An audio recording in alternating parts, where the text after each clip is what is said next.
I knew something was wrong the moment I heard my father's voice on the phone. The slight tremor, the hesitation before each word. This wasn't the strong, confident man who had raised me. "Sarah, it's nothing to worry about," he insisted, but the hospital sounds in the background betrayed him. "Just some tests they want to run." My stomach dropped. Dad never went to doctors, let alone hospitals. It had taken my mother years of pleading to get him to schedule regular checkups after he turned 65. Now, at 72, something had finally forced him through those doors. "Which hospital?" "I'm coming right now," I said, already grabbing my car keys from the hook by the door of my apartment. "Your brother's already here," he replied, his voice fading slightly. "Michael's handling everything." Of course Michael was there. My younger brother, the golden child who had never left our hometown, while I had moved 3 states away to build my career. The unspoken accusation hung in the air. I wasn't there when it mattered. "I'll be there by tonight," I insisted, mentally calculating the 5-hour drive ahead of me. "Just tell me which hospital." After getting the details, I threw some clothes into an overnight bag, called my boss to request emergency family leave, and hit the road. The entire drive, my mind raced through worst-case scenarios, each more terrifying than the last. Dad had always been indestructible in my eyes, the man who could fix anything, build anything, solve any problem with his calloused hands and determined spirit. The hospital parking lot was nearly empty when I arrived just after 9 p.m. I found my father's room easily enough, and the sight of him in a hospital gown, looking suddenly small against the white sheets, made my heart clench. Michael sat beside him, scrolling through his phone. "Dad," I said softly from the doorway. His face lit up. "Sarah, you didn't need to come all this way." Of course I did. I moved to his bedside, opposite my brother, and leaned down to kiss his forehead. "What's going on? What did the doctors say?" Michael looked up from his phone, his expression unreadable. "They're still running tests." "What kind of tests?" I pressed, looking between them. Dad waved a dismissive hand. "Heart stuff. Nothing major." "Dad," I said firmly, recognizing the evasion tactic he'd used our entire lives whenever something was serious. "I need the truth." Michael stood up suddenly. "Can I talk to you outside for a minute?" In the hallway, my brother's demeanor changed immediately. He crossed his arms over his chest, his jaw tight. "He needs surgery," Michael said flatly. "An aortic valve replacement. His heart is failing." The words hit me like a physical blow. "When? How serious is it?" "Very serious, and the surgery needs to happen within the month." Michael ran a hand through his hair, a gesture so like our father's that it made my chest ache. "The problem is insurance. Dad's policy won't cover the full cost of the procedure, and the out-of-pocket is going to be around $60,000. $60,000, I whispered, the number hanging in the air between us. "Yeah." Michael nodded grimly. "I've already looked into taking out a second mortgage on my house, and Mom's going to contribute what she can from her retirement savings." I took a deep breath. "I can help. I've been saving for years, and my company's been doing well. I could cover most of it." I expected relief, maybe gratitude. What I didn't expect was the flash of anger that crossed my brother's face. "We don't need your help," he snapped. "We've got this handled." "Michael, this is Dad we're talking about. Let me help." "Like you helped when Mom needed a new roof last year? Or when Dad's truck broke down?" His voice was low but cutting. "You send your Christmas cards and birthday checks and think that makes up for not being here. Well, we don't need your money now. We're taking care of our own."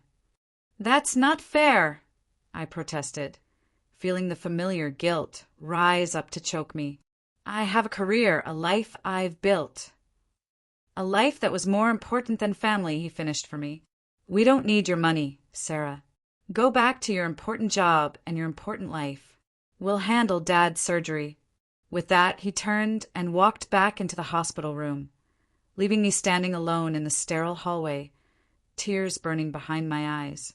I gave myself a moment to compose myself before following him back inside. Dad was dozing now, the stress of the day clearly having taken its toll. I sat in the chair Michael had vacated, watching the steady rise and fall of my father's chest. "Did your brother fill you in?" A soft voice came from the doorway. I turned to see my mother standing there, looking older than I remembered, her face lined with worry. "Mom," I said, standing to embrace her. She felt smaller in my arms, frilier than she had just 6 months ago at Christmas. "Yes," he told me. "Why didn't you call me sooner?" She sighed, her hand still resting on my arm. "We didn't want to worry you until we knew for sure what was happening." "I could have been here," I insisted. "You're here now," she said simply, her eyes kind but tired.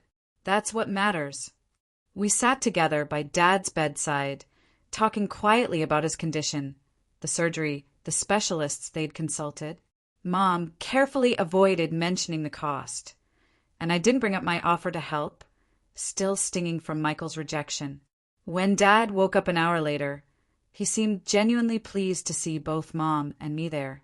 For a brief moment, it felt like old times, the four of us together, falling into familiar patterns of conversation and connection. Even Michael seemed to relax a bit, the tension in his shoulders easing as Dad told an exaggerated story about scaring a young nurse with his unnatural blood pressure readings. But reality intruded when a doctor arrived to discuss next steps. I listened intently as she explained the surgical procedure, the recovery time, the success rates. It was both better and worse than I had feared. The surgery itself had excellent outcomes, but without it, Dad's condition would continue to deteriorate rapidly. "We'd like to schedule the procedure for 3 weeks from now," the doctor explained. "That gives us time to prepare and optimize Mr. Reynolds' condition." "And the financial arrangements?" Mom asked quietly. "Our billing department will work with you on that," the doctor assured her. "They'll be in touch tomorrow to discuss options." After she left, a heavy silence fell over the room. I could see the weight of worry on my parents' faces, the calculations happening behind their eyes. "I should head back to the house," Mom finally said. "Get some rest before tomorrow." "I'll come with you," I offered. "I can take the couch." "Nonsense," she replied with a small smile. "Your room is just how you left it." That wasn't entirely true, I discovered later that night. My childhood bedroom had been transformed into a neat guest room, with only a few remnants of my past. A debate team trophy, a framed photo of high school graduation, serving as reminders that I had once belonged there. It was a strange feeling, being both at home and not at home simultaneously. I lay awake that night, staring at the unfamiliar ceiling, thinking about what Michael had said. Had I really abandoned them? I called every week, visited at least 3 times a year, sent gifts and cards, and made sure to stay connected. But I wasn't there for the day-to-day struggles, the small crises that added up over time. My phone buzzed with a text from my assistant checking in about a client presentation I was supposed to deliver next week. The worlds collided uncomfortably, my carefully constructed professional life and the family I had physically left behind but never stopped loving. In the morning, I made coffee before Mom woke up, finding comfort in the familiar routine of navigating their kitchen. When she appeared in her robe, hair still mussed from sleep, she seemed momentarily surprised to see me. "I keep forgetting you're really here," she admitted, accepting the mug I offered. "It's good to have you home, Sarah." "It's good to be home," I replied and meant it. "Mom, about Dad's surgery."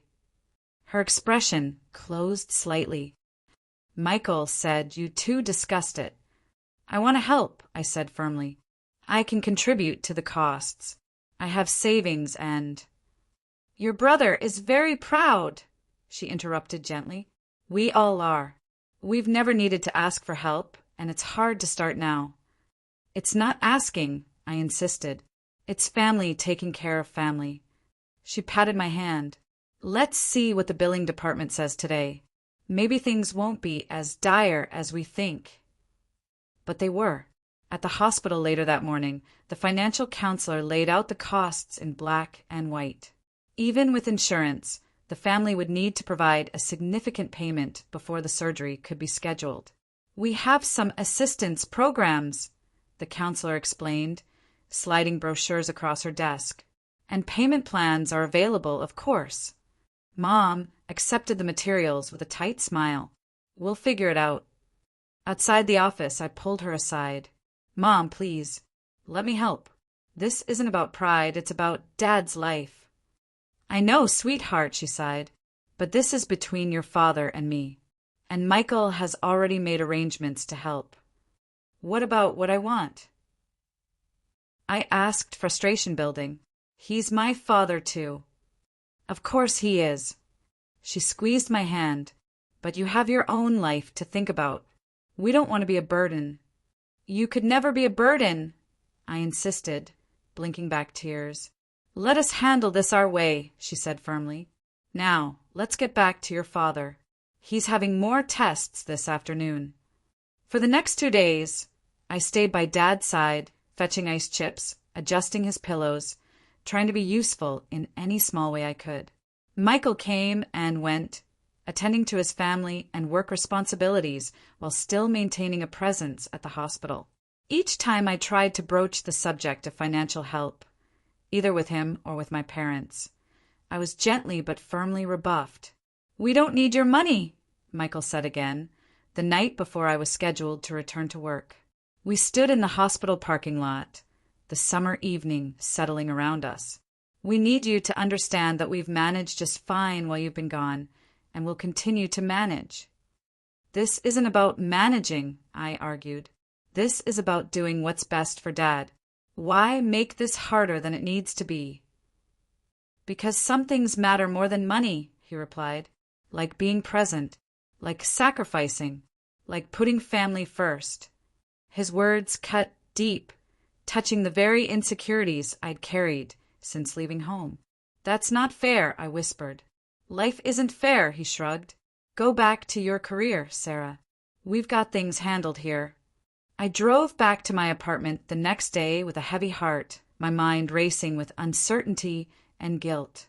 Had I made the wrong choice all those years ago, prioritizing my career over staying close to family? Was Michael right about me? Upon returning to work, I threw myself into my projects with renewed intensity, as if proving my professional worth could somehow balance the scales of my personal failings. I called the hospital daily for updates on Dad's condition, spoke to Mom every evening, and even tried reaching out to Michael, who responded with brief, factual texts containing no emotional content. The days passed in a blur of meetings and deadlines, but my mind remained divided between the spreadsheets on my screen and the hospital room 5 hours away. I investigated taking additional time off, but with a major client presentation approaching, I couldn't justify the absence. Instead, I made plans to return the following weekend. 11 days after I'd left, everything changed. I was in the middle of a team meeting when my phone vibrated with Michael's name on the screen. I excused myself, heart pounding, and answered in the hallway. "Sarah," he said, his voice barely recognizable.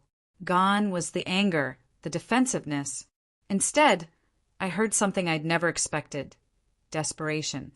"I need your help." "What happened?" I asked, already moving toward my office to gather my things. "Is Dad okay?" "The surgery's been moved up," he explained, his words tumbling over each other. "His condition is deteriorating faster than they expected.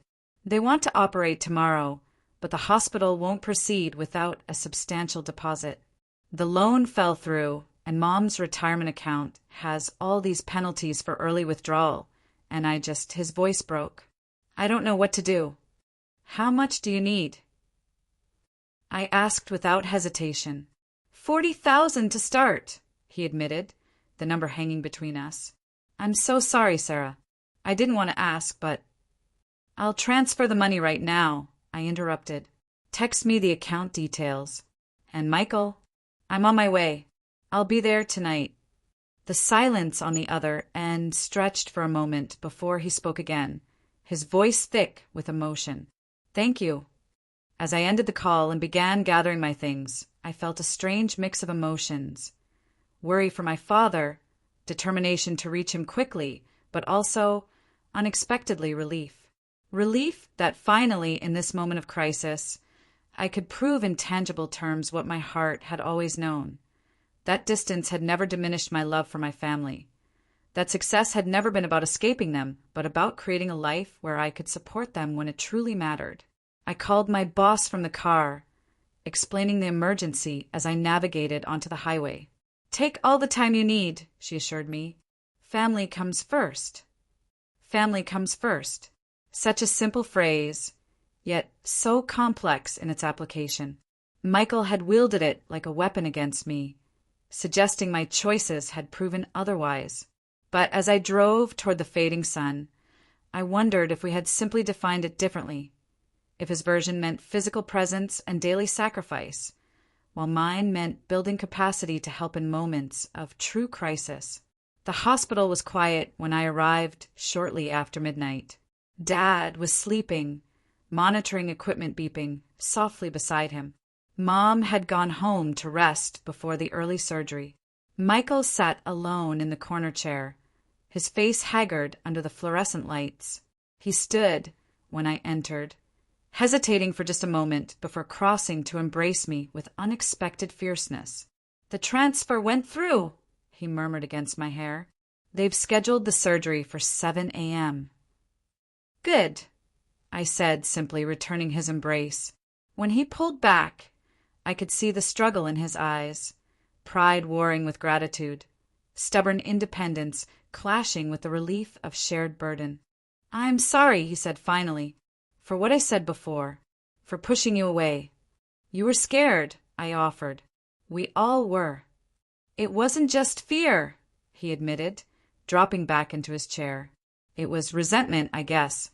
You got to leave to build this whole other life, while I stayed behind, watching them get older, handling every crisis, being the responsible one." I sat beside him, our shoulders touching. "I know, and I'm sorry I wasn't here more. But, Michael, leaving didn't mean I stopped loving any of you. It didn't mean I stopped being part of this family." "I know that now," he said quietly. "Or I should have known it all along. He gestured helplessly. "It was easier to be angry than to admit how much I missed having you here, how much I needed your help." Outside the window, the first hints of dawn were beginning to lighten the sky. In a few hours, our father would be wheeled into surgery, his life hanging in the balance. Nothing else, not old grievances, not wounded pride, not different life choices, mattered in the face of that reality. "We're going to get through this," I promised, taking my brother's hand. "Together." He nodded, squeezing my fingers. "Together." As we sat in companionable silence, watching our father's peaceful sleep, I realized that sometimes bridges are built in the most unexpected moments, not during celebrations or planned reconciliations, but in the crucible of crisis, when pretense falls away and only the essential truths remain, that love persists across distance, that family transcends disagreement, and that sometimes the greatest gift we can offer each other is the simple acknowledgement that we all need help sometimes. The sky continued to lighten outside, a new day dawning as we prepared to face whatever came next, no longer divided, but united in the thing that mattered most, our love for the man who had given us life, and who now needed us to put aside our differences to help save his. The surgery waiting room was bathed in the harsh fluorescent light that seemed unique to hospitals. Too bright, yet somehow still dreary. Mom sat between Michael and me, her hands clasped tightly in her lap, her wedding ring occasionally catching the light as she twisted her fingers anxiously. We had been there for 3 hours already, the wall clocks ticking a constant reminder of time's slow passage. "Mrs. Reynolds." A nurse appeared at the doorway, clipboard in hand. "Your husband is out of surgery. The doctor will be with you shortly." Mom's entire body sagged with relief. "He's okay." "The doctor will explain everything," the nurse said with a practiced smile that revealed nothing. But yes, he's in recovery now. As she left, the three of us exchanged glances. It wasn't the full reassurance we wanted, but it was something. Dad had survived the procedure. I reached for Mom's hand, while Michael draped an arm around her shoulders. He's tough, Michael reminded her. Toughest man I know. Mom nodded, blinking back tears. Always has been. 20 minutes later, a surgeon in light blue scrubs approached us, his surgical cap still on but pushed back on his head. He looked tired but not grim, which I took as a positive sign. The surgery went well, he told us without preamble. We successfully replaced the valve, and his heart is responding appropriately. The next 24 to 48 hours are critical, but I'm cautiously optimistic. When can we see him? Mom asked immediately. He's in recovery now. Once he's stabilized and moved to the ICU, you can visit briefly, one at a time, 5 minutes each. He won't be fully conscious until tonight at the earliest, possibly tomorrow morning. After the surgeon left, we collectively exhaled. The immediate danger had passed, though we all understood we weren't out of the woods yet. Recovery from heart surgery was its own mountain to climb. I'll get us some coffee, I offered, needing to do something, anything to channel the adrenaline crash that followed our relief. The hospital cafeteria was nearly empty, the lunch rush not yet started. As I waited for 3 coffees, I checked my phone to find a flurry of messages from work.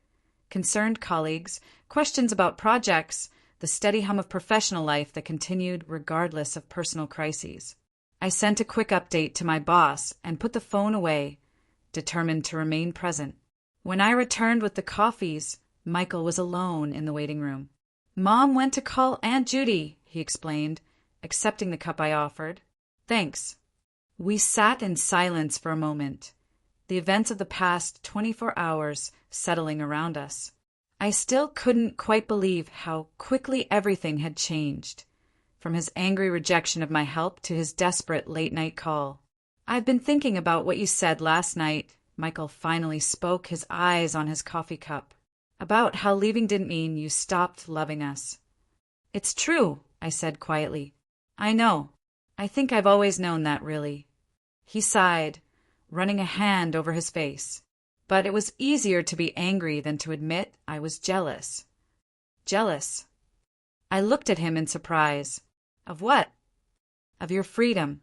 Your success. He gave a half-hearted shrug. You got out, built this amazing career, this whole life that's just yours. While I stayed here, took the safe job at Dad's old company, bought a house 3 miles from where we grew up. I'd never thought of it that way. In my mind, Michael had gotten the better deal, the comfort of familiarity, the daily connection with our parents, the simple pleasure of belonging somewhere. I always envied you, I admitted, for being here, for not missing the small moments, for being the one they depend on. He looked up, surprise evident in his expression. Really? Really?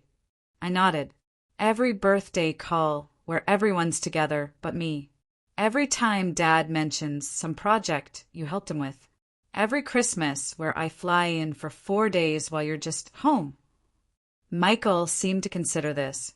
I guess the grass is always greener, huh? Something like that. I smiled faintly.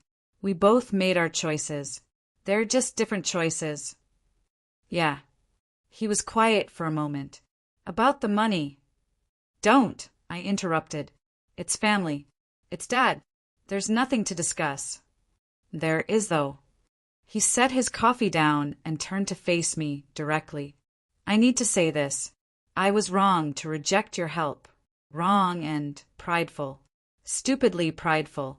I almost let Dad suffer because I couldn't admit that we needed you. The raw honesty in his voice caught me off guard. My brother had always been the stoic one, emotions held tightly in check, just like our father. Why was it so hard to accept my help? I asked gently. He considered the question, his gaze drifting to the window. Because accepting it meant admitting that all your choices, leaving, pursuing your career, building your own life away from us. Those choices paid off. That they gave you something valuable that my choices didn't give me. The truth of his words hung in the air between us, painful but clarifying. All these years, I'd been carrying guilt for leaving, never considering that my brother might be carrying resentment for staying. Your choices gave you things my choices didn't give me too, I pointed out.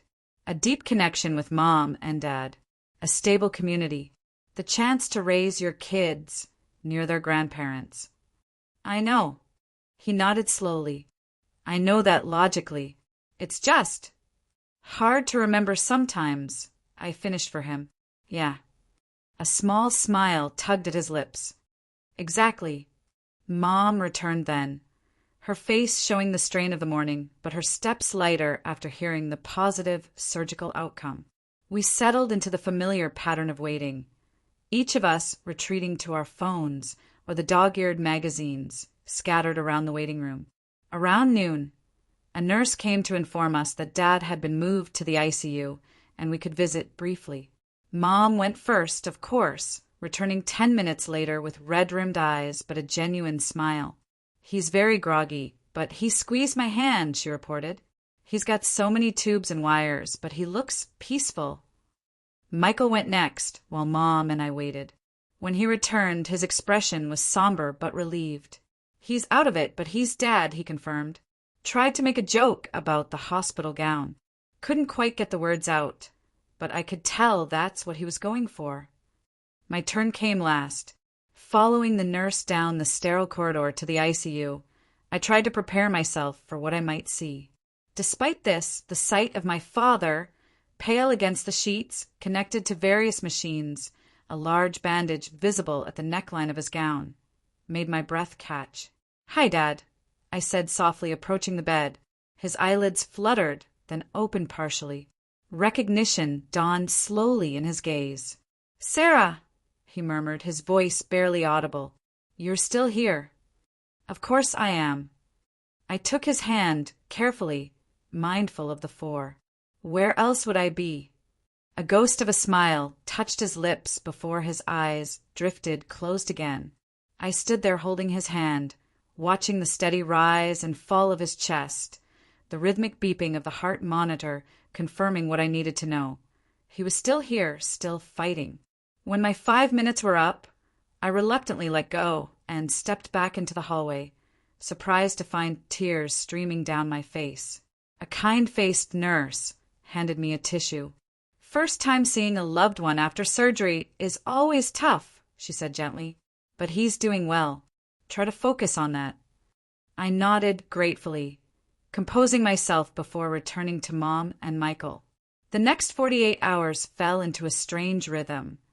Brief visits to the ICU, long stretches in the waiting room, hurried meals in the cafeteria, and uncomfortable naps in waiting room chairs.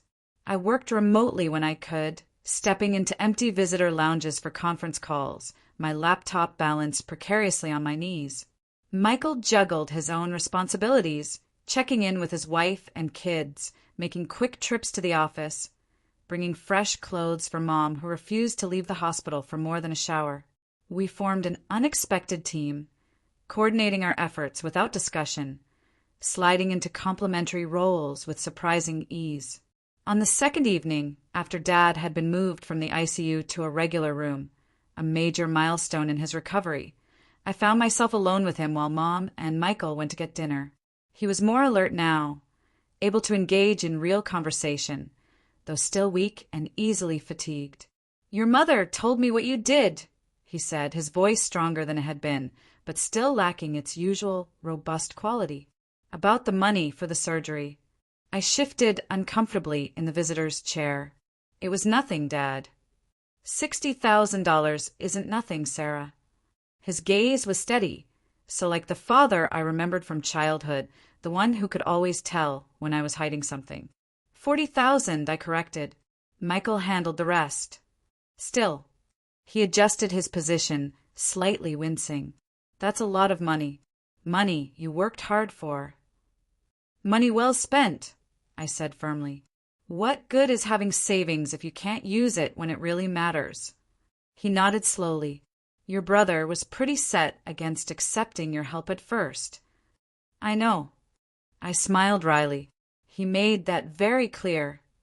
He's always been proud. Like me. Dad's expression turned reflective. Too proud sometimes. It took a lot for him to make that call to you. I'm glad he did, I said simply. Dad reached for my hand, his grip weaker than I remembered, but intent. I'm proud of you, Sarah, of the life you've built. I know your mother, and I don't always say it, but we are. The words caught me off guard, lodging somewhere deep in my chest. How long had I been waiting to hear them? How many accomplishments had felt somehow incomplete without this simple acknowledgement? Thank you, I managed, my voice thick. And I'm sorry, he continued, if we ever made you feel like leaving was the wrong choice. Like you had to choose between your dreams and your family. You didn't, I assured him, though it wasn't entirely true. There had been comments over the years, subtle guilt trips, moments of feeling like the family outsider. He saw through the white lie, his eyebrows raising slightly. We did sometimes. Not intentionally, but we did. And I'm sorry for that. It's okay, Dad. No, it's not. He squeezed my hand. Family isn't about geography. It's not about who lives closest or who's physically present the most. It's about who shows up when it counts. And you showed up, Sarah. You always have. I blinked back tears, nodding because I couldn't speak. He'd given me exactly the absolution I hadn't known I was seeking. Permission to live my life on my own terms without sacrificing my place in the family. Now, he said, his tone shifting to something more practical, I want to talk about paying you back. Dad, no. Yes, he interrupted firmly. Your mother and I have discussed it. We're going to sell the lake cabin. The lake cabin had been in our family for 3 generations, a small, rustic retreat on a quiet lake where we'd spent countless summer weekends. It was the backdrop of my happiest childhood memories, and I knew it held the same significance for Michael. You can't sell the cabin, I protested. We love that place. You love that place. It's just a building, Dad countered, and it's been sitting empty more than it's been used these past few years. Your mother and I are getting too old for the upkeep, and with Michael's kids' activities, they barely make it up there twice a summer. But the memories are in here, he touched his chest, not in the walls. We've had our time there, made our memories. Now it's just an asset, and one we can use to make things right. I shook my head. I didn't help, so you would have to sell something precious to you. That defeats the whole purpose. The purpose was to save my life, he reminded me gently, which you did. Now it's my turn to do what's right. I recognized the stubborn set of his jaw, the same expression I'd seen in Michael, the same one I'd caught in my own reflection. Before I could argue further, the door opened and Mom and Michael returned, carrying takeout bags that filled the room with the aroma of Italian food. What are you two looking so serious about? Mom asked, setting the food on the rolling table. Dad's talking about selling the lake cabin, I said, knowing direct confrontation was the only way forward with my family. Michael's head snapped up. What? Why? To repay Sarah, Dad explained calmly. It's the right thing to do. No, it's not, Michael and I said simultaneously, then looked at each other in surprise. See? They agree on something, Mom said to Dad with a small smile. Mark the calendar. The cabin stays in the family, I insisted. That's non-negotiable. Sarah's right, Michael added. We'll figure out another way. Dad looked between us, a hint of his old stubbornness flashing in his eyes. I won't be in debt to my children. It's not debt, I countered. It's family. Family can still have financial boundaries, he argued. How about this? Michael interjected, ever the mediator. The cabin goes to Sarah. Not as payment, but as an early inheritance. She gets the cabin, I get the house when the time comes. Far, far in the future, he added hastily, seeing Mom's expression. That's not what I want, I protested. I don't want the cabin for myself. Then what do you want? Dad asked directly. I considered the question, realizing that what I wanted couldn't be measured in dollars or property. I want us to be a family without keeping score, without measuring who gives what or who sacrifices more. I want my career and my choices to be seen as different from, but not less than Michael's choices. A heavy silence followed my words. Mom was the first to respond, moving to sit on the edge of Dad's bed. Oh, sweetheart, she said softly, is that how we've made you feel? That we're keeping score? Sometimes, I admitted, not intentionally, but yes. Dad exchanged a look with Mom, some silent communication passing between them that came from decades of marriage. What if, Mom suggested, we keep the cabin but make it a true family property? Equal ownership between Sarah and Michael, with an understanding that it's a place for all of us to use, together and separately. Michael nodded slowly. I'd be okay with that. And no talk of repayment, I added firmly. What's done is done. We move forward. Dad started to protest, but Mom laid a gentle hand on his arm. John, listen to your children. They're telling you what they need. And it's not about money. He subsided, though I could tell the conversation wasn't over for him. My father had never been comfortable being on the receiving end of help, financial or otherwise. It was a trait I'd inherited. I realized the fierce independence that sometimes created unnecessary distance. We'll talk more about it when you're stronger, Mom promised him. For now, let's just be grateful we're all here together. We ate our pasta in companionable silence, the tension of the earlier conversation gradually dissipating.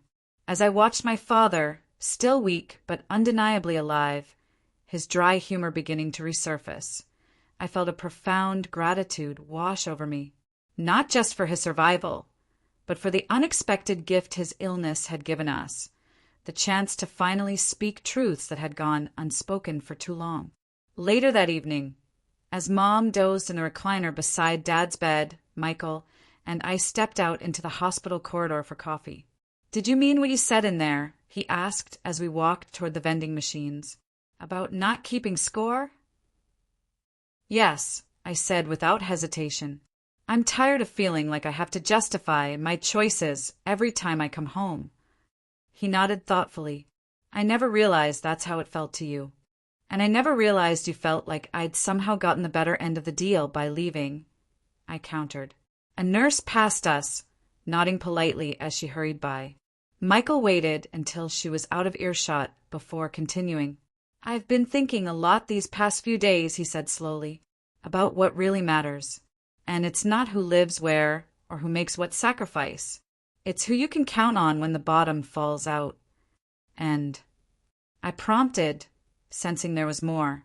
And I can count on you, he finished simply.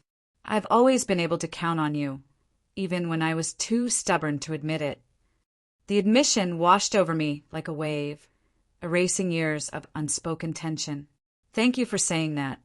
He shrugged, embarrassed by the emotional moment in typical Reynolds family fashion. Yeah, well, don't let it go to your head. I laughed, recognizing the deflection tactic we'd all perfected. Wouldn't dream of it. We got our coffees and headed back toward Dad's room, walking more comfortably together than we had in years. So, Michael said casually, how long can you stay this time? I've taken a leave of absence, I replied. 6 weeks, maybe longer if needed. He looked at me in surprise. What about your big, important job? It'll still be there, I said with more confidence than I felt. And if not, I'll find another one. Some things are more important. Like family, he nodded. Like family, I agreed. 3 weeks later, Dad was discharged from the hospital, his recovery progressing, although still requiring careful monitoring and management. The day we brought him home, neighbors lined the street with welcome signs and balloons, a testament to the community ties my parents had built over decades. I had extended my leave to 8 weeks by then, working remotely when necessary, but primarily focusing on helping with Dad's recovery. To my surprise, my company had been more than accommodating, my boss insisting that family came first and my position would be waiting when I returned. As the weeks passed, a new rhythm emerged in our family, less defined by geography and obligation, more by genuine connection and mutual support. Michael and I established a weekly video call that continued even after I eventually returned to my apartment and job. Dad grudgingly accepted that his recovery would take months, not weeks, and learned to ask for help rather than stubbornly pushing himself too far. And the lake cabin? It remained in the family, just as we'd insisted. The summer after Dad's surgery, we all gathered there for the 4th of July. Mom and Dad, Michael and his family, and me, along with the new boyfriend I'd been hesitant to introduce until I realized family meant accepting each other's whole lives, not just the parts that fit neatly into old patterns. As we sat on the dock that evening, watching fireworks reflect off the still water, Dad leaned over to me. "Thank you," he said simply. "For what?" "For saving my life," he replied. "Not just with the money, but with what came after. This family needed healing, not just me." I rested my head against his shoulder, the way I had as a little girl. "I think we all saved each other." And as the sky bloomed with color above us, I realized he was right. The crisis that had nearly torn us apart had ultimately forced us to rebuild something stronger. A family defined not by proximity or past roles, but by the simple truth that when it really matters, we show up for each other. No questions asked, no score kept, no grudges held. Just love in its most practical, tangible form. Because that's what family truly means, not perfect understanding or constant agreement, but the willingness to set aside pride and reach across whatever divides us when someone we love is in need. Michael caught my eye from across the dock, raising his beer bottle in a silent toast. I raised mine in return, the simple gesture acknowledging all that had changed between us. We knew that the strongest bonds aren't those that hold us in place, but those that stretch across distance and difference, allowing us each to be fully ourselves while still remaining inextricably connected. Dad's heart was healing.